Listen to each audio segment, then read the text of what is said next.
just turn those frowns upside down, guys. Except that doesn't really help so much, because even if you turn your frown upside down, it's still a frown. You know? It's still a frown. So, blah. And actually, that's one thing that I've thought about before. Like, whenever you turn your frown upside down, you're actually turning your whole face around, because your frown involves your entire face. So, it's not really a frown if it's just your mouth, because how can you tell if it's a frown if it's just a mouth? Never mind. But this is the real final area of the game. This room. Yeah, this room is the one final area of the game. No. But this is a crazy place, and it's a very cool place. It's another glitch world, another Donkey Kong 64 world, and it culminates every idea that we've come across up to this point in the game. So like all the lines and the Kid Icarus screen warping and the what else? I don't know, it combines a lot of different things from all the other levels in the game, including the tower. It'll have the tower later on, but we won't see that just yet. That'll be later on. And I also like how at the bottom of the screen you can see like the captions have random letters that are V's now, because this is supposed to be a super glitchy world. This is like the final thing that makes it glitchy looking, I guess. Yeah. Vertigo. Vertigo actually does start with V, so that makes sense. Do-do-do-do-do. This screen messes me up all the time. I just don't know the timing. Grrr, no! I hit the flashing ice cube of grayness. No, I need to not flip. There we go. Need to unflip out. I need to unflip out in this flippin' game. You know, like the new Secret Agent Bob movie that just came out with all the flippin' horse and whatever all the characters. I watched that a few times, but I don't know any of the words or any of the lines except for the 9/11 lines, and I don't want to reiterate those. Let's see. No, ice cubes. But I'm not going to have cold feet about this. Ha ha ha. Another thing that I want to kind of, I don't know. I'm just trying to, I'm just struggling to think of things to say here. But I was going to mention, like, Donkey Kong 64 really is a very glitchy game, and I was going to mention, like, some of the glitches that I've come across with it. It could be something that I could Let's Play at some point in time. I'm not sure if I really would. Maybe. It might be something I Let's Play at some point, if I feel like my commentary's decent enough at some point. My commentary's not super confident yet, but someday hopefully it will be. It's just that I came across some glitches in the game where, like, you know, it's the creepy castle. That's like the most glitchy level in the game. I'm serious.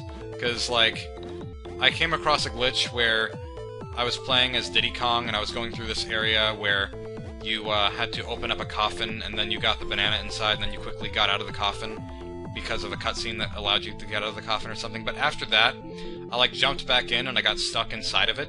So I was just stuck inside of a coffin, and it probably sounds more morbid than it really was, but it was just interesting.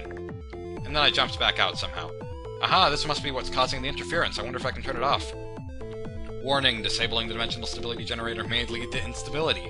Logic, are you sure you want to do this? Yes! Seriously, the whole dimension could collapse. Just think about this for a minute. Are you really sure you want to do this? Yes! I love his confidence.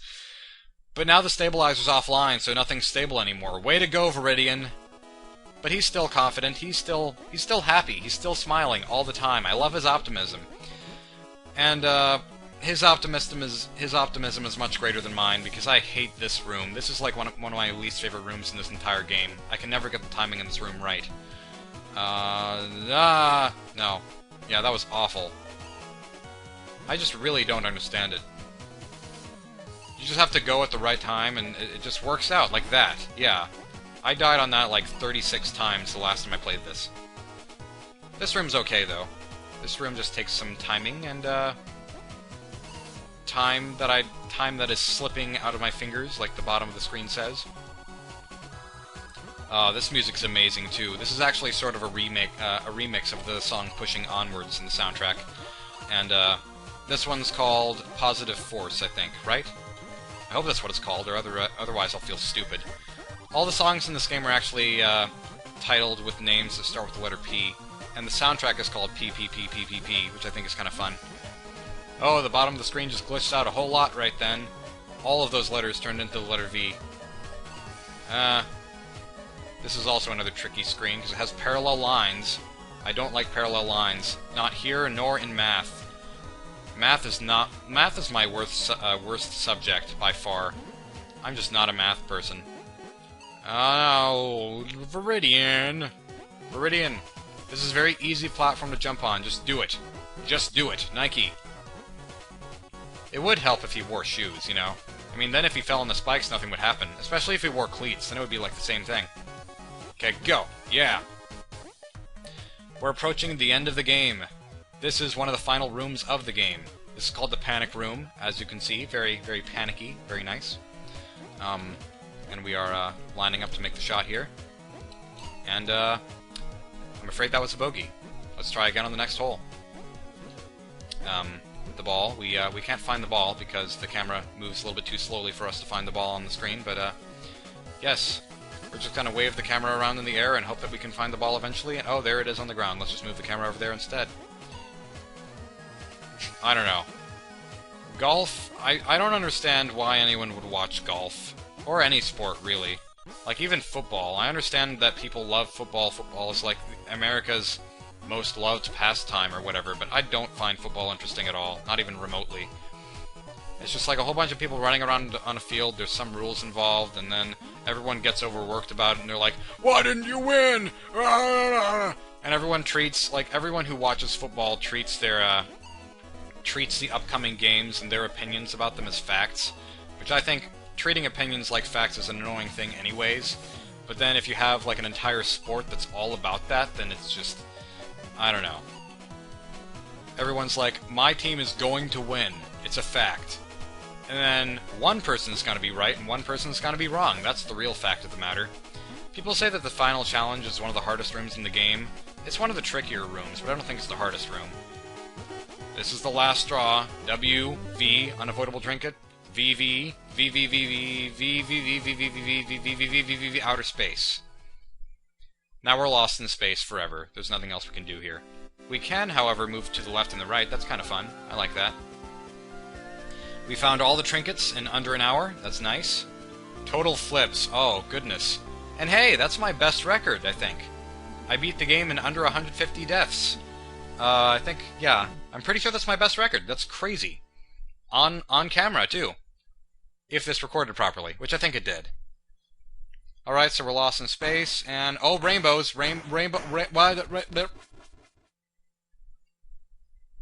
What just happened? Any moment now. Aww! We're back on the ship, with everyone else. Hello! Captain! You're alright! I knew you'd be okay. We were very worried when you didn't come back, but then you turned off the source of the interference. Yeah, so we turned off the source of the interference, which happened to be in that one spot that we were warped to, so that was very convenient. And we unlocked all the songs in the jukebox, none of which we're going to listen to, but that's still okay. So let's go! And by let's go, we mean turn on the credits. You can speed through these if you want by pressing the flip button, but you don't have to. I'm probably not going to. Yeah, I think that recording went well. I've recorded this like 12 times in the past 3 days. I've beaten this game so many times now, it's ridiculous, so... hopefully this turned out well.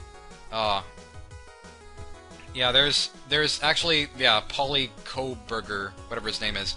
He is credited for showing, or for making the ending picture in this game, but we haven't actually seen the ending picture yet, so it's kind of weird that the credits are before that. Somewhere in the credits is someone named Ian Bogost. Ian Bogost is someone that, I don't know a whole lot about him, but I've heard some things about him from Jonathan Blow, who made Braid, and he sounds like he has a lot of really interesting views about game design, so I kind of want to listen to one of his lectures. Jonathan Blow definitely has a lot of very interesting things to say about game design, and I like him a lot, from what little I know about him, aside from... like, Braid is another one of those games that I really want to play. But the thing is that most indie games that I want to play, they're only available on Xbox Live. I don't have an Xbox. I owned a 360 for a day, and then I just decided there weren't enough games on it that I really liked to keep it, so... Did I already say that? I really don't know what I've already said and what I haven't said, but yeah. This is the ending picture. The picture that was credited in the credits before. Those symbols look like mushrooms. Don't eat the symbols. So now that that's all done, there's one more thing that we can do in this game, aside from, of course, look at all the unexplored areas of the map that I haven't gone through, but I'm not going to go through those. You can explore those on your own. Oh yeah, up here, there is a version of, or not a version of this game, but there is an option in this game called Flip Mode, and if you play Flip Mode, then basically the whole game is upside down. It's not terribly different, but anytime you hear the song Positive Force, then the song is upside down. Or not, the song is upside down. No, that wouldn't make any difference. The song is backwards. This is what it sounds like.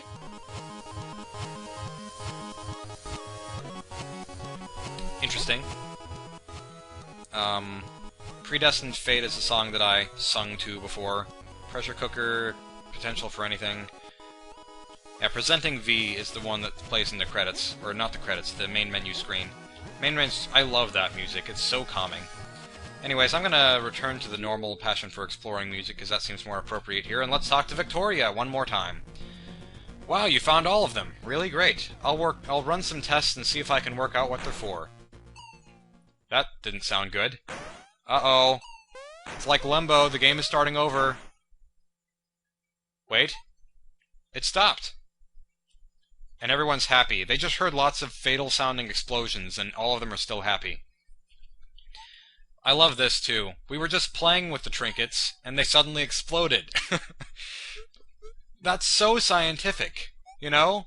Let's not run a hypothesis and assume what they do based on what material they're made out of, or whatever. Let's just poke them with sticks and see what happens. And then they explode, and we warp to this place where we're trapped. Oh dear. Oh dearie dear. I love this, too. Combine! This makes no sense. Oh, it's great. I love it so much. We could have done this at any point in the game where we had more than one person, you know? That would have made things a lot easier to find everyone else. But the game is fun, so I'm not complaining. This is the secret lab. And this screen might look familiar to you if you were looking at the screens from earlier. You know, that little spot at the bottom right? That is where we were before. No, wait, I didn't want to talk to you, sir. Here we go. Yeah, looking at the map, this is where we were before whenever we crossed by that spot to get to that warping spot. Over here is our trophy case that we suddenly obtained out of nowhere. These are the time trial modes. Did I say what time trial was? Basically, every time you beat a level, you get a time trial version of that level. So you try to see how fast you can beat it, and you get a V rank if you pretty much do it perfectly. This is Master of the Universe No Death mode. I'm never going to be able to do that in my life, for sure. Flip mode, the upside down mode, the Gravitron. There's a super Gravitron in the secret lab. Beat the game with less than 100 deaths. Haven't done that yet, but I'd like to. That would be fun to be able to beat this game with as few deaths as possible. But I'd say 131 deaths is pretty good. You know? Yeah. Hello, Vertigress. What's up? I wonder why they abandoned this dimension. They were so close to working out how to fix it. Oh yeah, another thing I was going to say is that, you know, we keep relating to these characters, and oh, by the way, I think that when Viridian and Vermilion are with each other, they kind of look like they're 3D because they're blue and red. Maybe that's just me being silly. Anyway, that's not what I was going to mention. But what were these characters doing whenever they were flying through space at the beginning of the game? I really don't know. Maybe they were like whenever you type in 6 V's in a row, like the title of this game is, it kind of looks like a whole bunch of up and down arrows, which would be really clever because it's an up and down sort of game. But maybe that's really like the hidden FedEx arrow and they're actually a delivery service, like the Futurama delivery service, and we're actually Professor Farnsworth. That'd be an odd mental image. Warning, the Super Gravitron is intended for entertainment purposes only. Anyone found using the Super Gravitron for educational purposes may be asked to stand in the naughty corner. I love this too. Like, all the things that I really love about this game I think come at the end. But this is the naughty corner, and look at this. You go up to it and you get sad. It's like you feel shame for going into this naughty corner. I do not like the cone of shame. It's so funny. I love it. But yeah, the last thing to look at in this game is the Super Gravitron, so I will see you in whatever we do next. Thank you very much for watching. I don't think I'll have another LP up anytime soon, because I really want to work on one of my own games that I have been meaning to work on for like 15 months. But yeah. Let's just finish this off by me failing horribly at the Super Gravitron constantly. see you guys in whatever we do next.